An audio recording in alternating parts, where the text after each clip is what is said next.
Okay, good afternoon. It's an honor to be here at the Holiday Bowl. I know our football team is excited to play a tremendous team in University of Southern California. A ton of talent, great athletes, extremely well coached, and a lot of history and tradition. So for our football team to get an opportunity to go against such a great team, it's a great chance for our team to showcase what we're all about. And I think anytime you have a pretty successful season, you get to the end, you want to try to finish it with a win.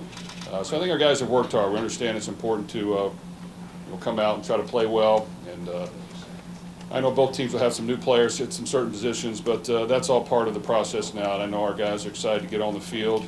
We've had a great week here. We want to thank the Holiday Bowl for extending us an invitation, allowing us to come out here and experience San Diego. It's been great for our players, our staff, the families, and our fans. So we're just looking forward to getting out of here in a great baseball stadium and having a good game tomorrow night against a great opponent. A couple questions, Coach Brown, please. There's a live mic. Yes.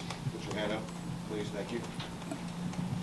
Hey Jeff, Todd Strain, NBC San Diego. Can you just speak? You touched on it at the end there. Speak on the uniqueness of playing here at Petco Park in a baseball stadium, a football game. Well, bowl games provide you with great opportunities, and the venue you have here is a tremendous setup to play baseball and a great town that a lot of people love to visit. The weather's been tremendous, even in December. So for our team to come out and play somewhere where they're not going to come visit very often, it's great for them to experience. A lot of our guys have not been out to this part of the country, but this is a beautiful stadium. A lot of great baseball players have come through here. I think the field is situated, as good as you can make it for football tomorrow night, and I know we're looking forward to it. Jeff in the back, Dominic Yates, WLKY in Louisville. You mentioned there will be some new faces and new positions. As far as with your guys, are there any specific areas that it will look different? But also, as far as with the opt-outs, is it kind of a silver lining that guys like Garendo, Turner have been able to kind of help carry the load since Jawar and guys like Jamari won't be playing? Well, we've been fortunate enough to play a lot of guys throughout the season. So with some people from our team that aren't participating tomorrow night, I think that we have guys ready to step up and showcase what they're all about. And a lot of these guys have played to a certain degree up to this point. Others maybe not as much, but this is their chance to showcase what they're made of, to get on the big stage against a great opponent and to try to produce at a high level. So they've worked really hard. I'm proud of them. I think they want to come out. We've had two games, against our rival Kentucky and against Florida State that we'd like to play better and find a way to win, but we didn't. So you got to, have to just step back and learn from the mistakes we made. We got to get better as coaches and figure out a way to score points and play great defense and be solid on special teams. But that's how every game works. And to have another opportunity to play against a really great opponent, I think will be a lot of fun.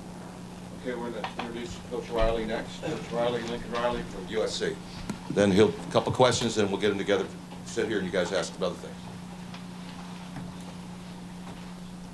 All right, want to echo several things that Coach Brown said. First, the chance to be back at the Holiday Bowl. Got great memories here from 2004. My first trip here was a pretty epic game, and I think this is one of those bowls that in coaching circles, you always talk about the different bowls, your experiences, how you're treated, and this is one of those forever and ever that has such a tremendous reputation, and I've seen everything this week that would remind me of that and confirm that. Thank you to everybody that's spent so much time on this bowl. I know a lot of people on the outside don't realize how much work this actually takes. A lot of the men, a lot of the guys here in the Red Coats today, men and women, that really sacrifice a ton of time throughout the year to make this happen. It's not just a one-week thing, and so we're very appreciative to them, appreciative to the city of San Diego for hosting us. Certainly means a lot to our players, their families, our staff to be able to come down and play in this game. Congrats to Coach Brom and Louisville. What a tremendous year they've had. It's been fun getting an opportunity to study them over the last several weeks and see the quality job that they've done, obviously in a short amount of time. A tremendous football team on all three sides, and reason why they had the type of season that they did. So we know it's certainly a tremendous challenge for us.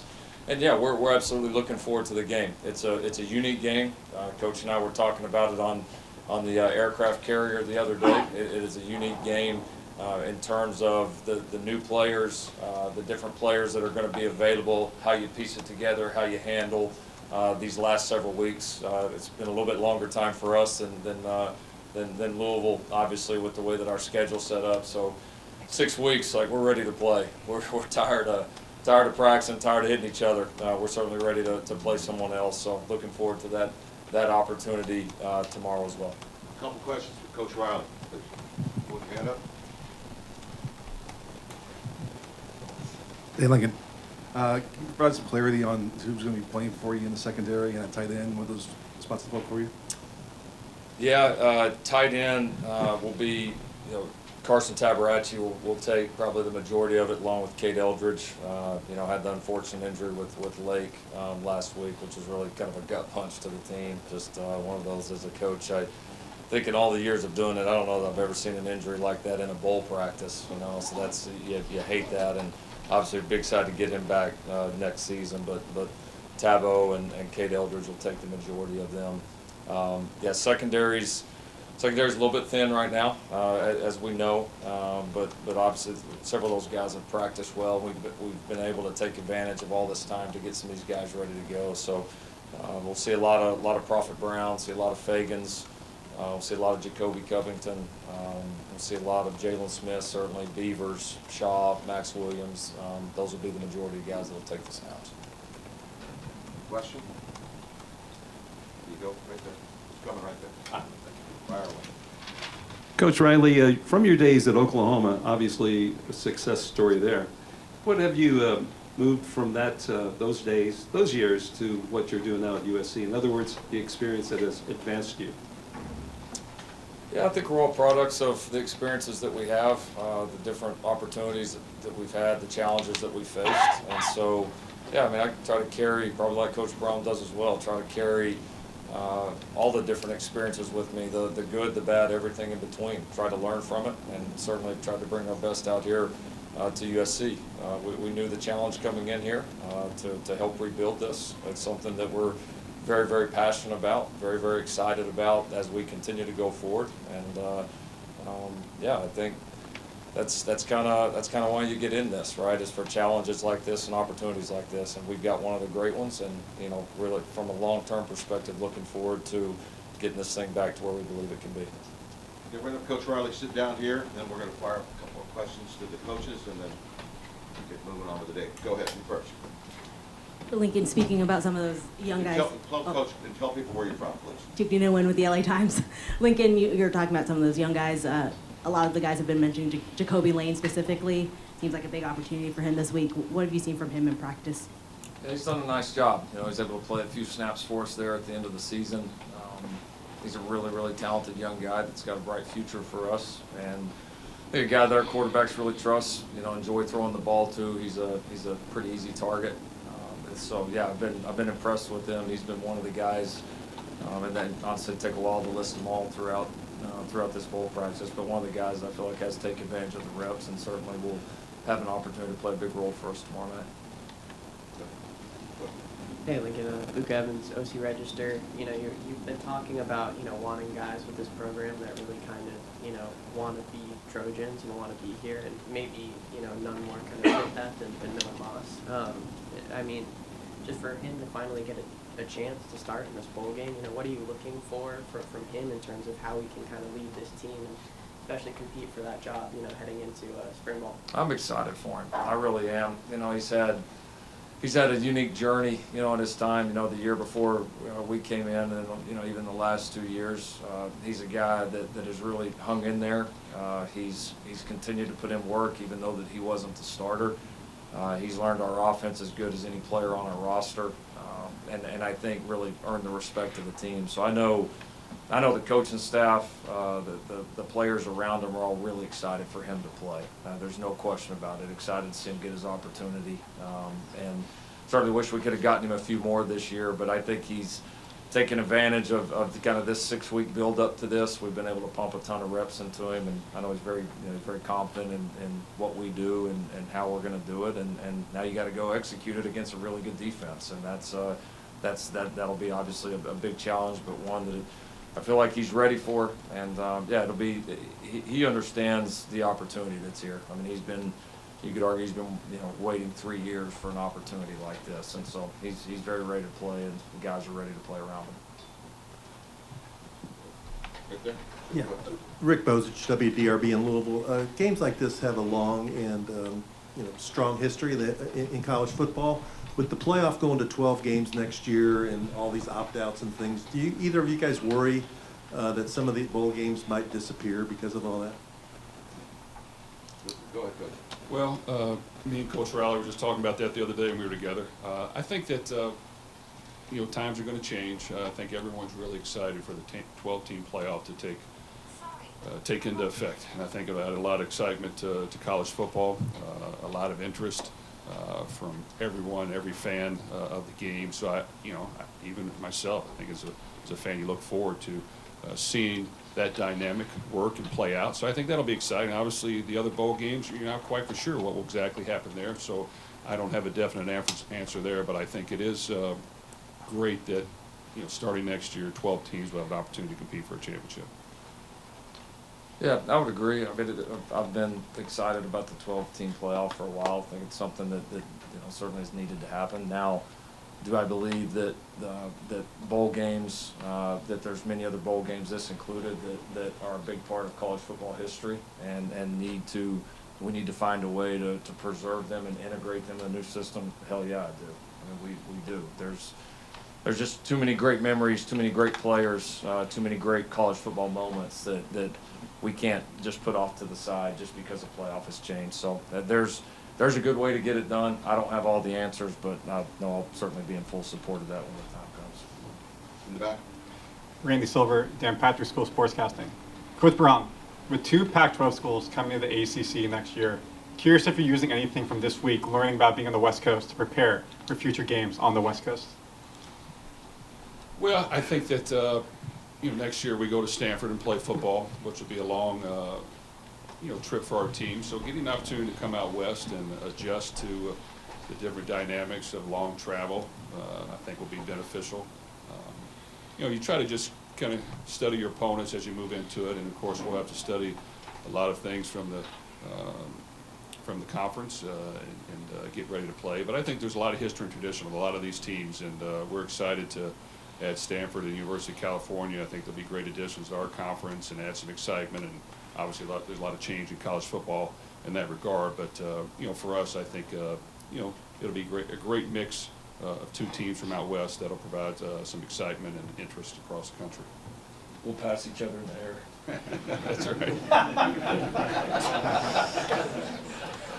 Who's got the mic? Jeff C.L. Brown with the Louisville Courier-Journal. In what ways does this almost feel like a different team than the team you had during the season because of opt-outs, transfer portal, and how many of the guys that are joining your team from the portal were able to actually join you for practice? Well, none on the last question. I think for us, the way college football is set up, there's going to be change every year. Rosters are going to change. You have to adapt to it and adjust and not kind of lose too much time thinking about it, but just preparing for the future. As far as our football team, we've had a lot of players play football this year. Well, there'll be some new pieces here and there, but you know what? They practice a lot. They've earned the right to get on the field. You want to try to finish the season strong, but also build on for your roster and for your team next year, and give those guys an opportunity to measure themselves against a great opponent and figure out what we need to work on in the off season. So I think it's great for our football team that there are new pieces, and everyone deserves and wants an opportunity to get on the field, and they'll have it tomorrow night. We're going to do 3 more questions. Yeah, Jeff in the back right here, Tyler Gruber with WDRB. Isaac and Maurice have had opportunities this year and taken advantage of them. What have those guys shown you throughout the season to not even worry that Jawar won't be able to play, that those guys have produced?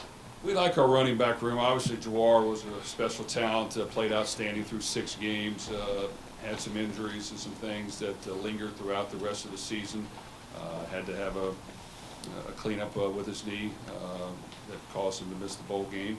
So, I applaud him for playing tough and trying to come back and play for his team.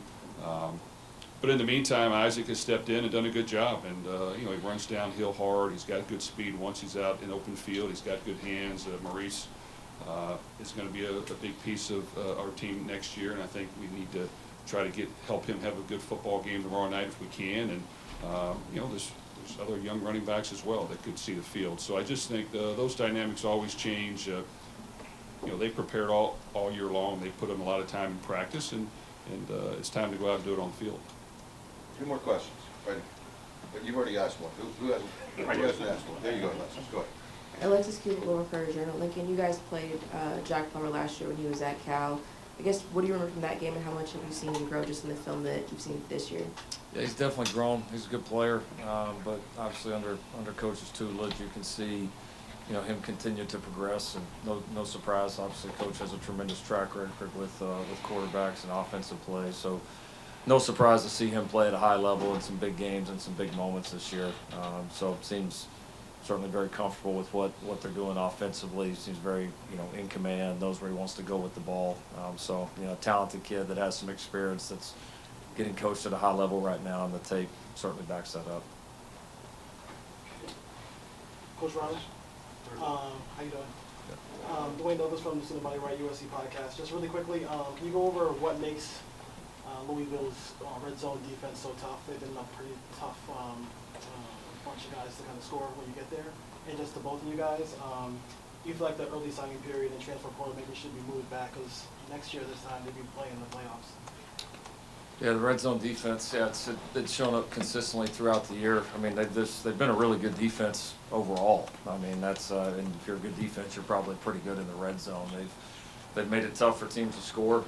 They've done a nice job defending the run, and they've got certainly some guys on the perimeter in terms of their defensive backs that have won a lot of one-on-one matchups, which is typically at the end of the day what red zone football becomes. It's football in a confined space, and it's tight matchups, it's competitive plays, and they've done a great job really consistently throughout the year making that happen. I'll let Coach that. Thanks a lot. I really don't have a great answer for that question. I think that everyone's opinions are vastly different as far as whether you move up signing day, move back signing day, when should the portal dates be. And I think it changes every year. Every day we kind of had, hey, what is the rule now? What are the dates? So you just try to deal with the cards you've been dealt and make the most of it. I'm sure there'll be changes in the future. What that will be, I'm not sure of that. We just try to adjust as the rules are put out and make the most of it. Okay, all right, thank you. We're going to bring Nick Amorozola from the Amorozosa. I have it phonetically here. Nick. He's got a quick announcement, and then we're going to take the trophy over here, and the coaches are going to get a shot of the trophy, and then we'll commence. Thank you.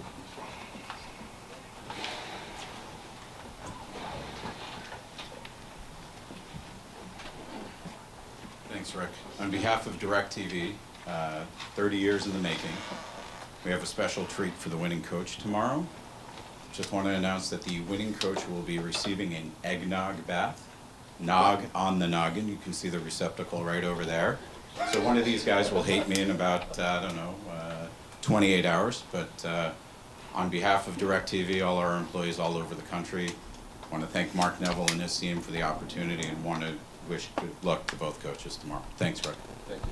We'll bring the trophy over here and get some coach behind it, and then we'll conclude.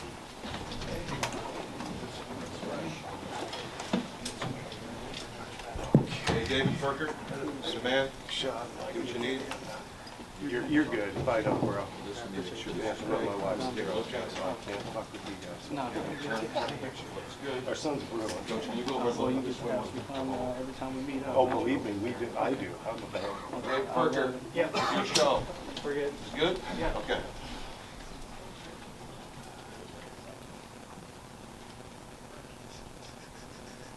You got it? Yeah. Any more? You guys all set? All right, thank you very much. Thanks for being here. Thank you. Thanks for having us, Rick.